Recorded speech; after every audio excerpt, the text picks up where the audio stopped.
Hello viewers, welcome to Uncut Africa Live, a channel that brings you great content coming from all corners of Africa. I'm your guy, De-Graft Amoako. US Vice President Kamala Harris' visit to Africa has raised many questions among Africans. Some think she visited Africa to push LGBT agenda, and others also think her visit is to counter the influence China and Russia gaining in Africa. During her press briefing in the Jubilee House in Accra, Ghana, a US journalist questioned Ghanaian President Nana Akufo-Addo about anti-LGBT bill, which has been drafted by some section of the country parliamentarians, which may be passed soon. The Ghanaian president's answer didn't go down well with most Ghanaians, and they took to social media to express their disappointment at their president. Let's watch this video. I'll be back. Let me be clear about where we stand. First of all, for the American press who are here, you know that a great deal of work in my career has been to address human rights issues, equality issues across the board, including as it relates to the LGBT community.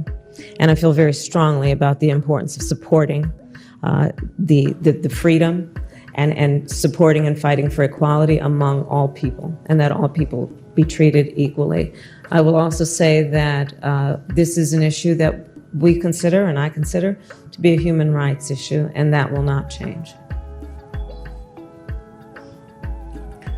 Oh, yes. What's the name? Kano Youngs of the New York Times. Zolan.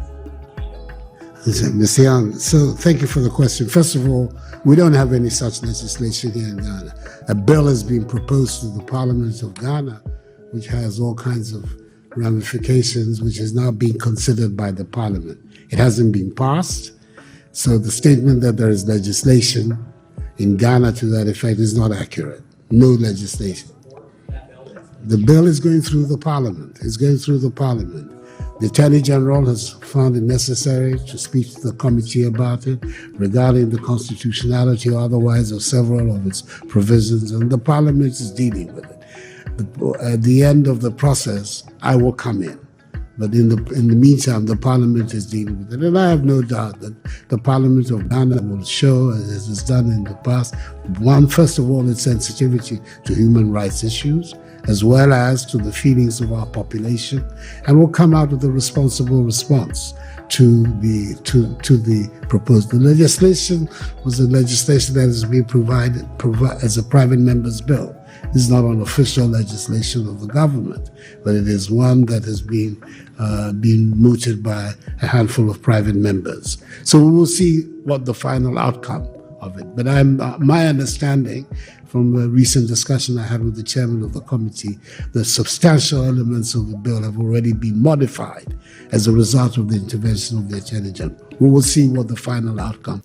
I now understand why Ghanaians were angry over the president's answer. It seems Ghanaians wanted the president to be bold and tell the US Vice President and the journalists that Ghanaians won't entertain LGBT because our culture frowns upon it, and we are no way going to condone such culture on our land. But Ghanaians should bear in mind that while all this was going on, millions of dollars were standing in front of him, staring at him, and we expect the president to toe that line. With all this economic wahala, that was not going to happen. Even though Kamala Harris trapped the president by declaring her stand and US government position on LGBT, the president was still focused on the question and gave the journalist wise and deep thought answer so that both parties wouldn't be offended. The president played smart, and I think you should rather applaud him rather than attacking him. Anna, mebodam. Please don't forget to subscribe to this channel and turn on the notification button so that anytime you upload any great content, you will be notified. You can also leave your comment in the comment section and tell us what you think of this video. Thanks for watching.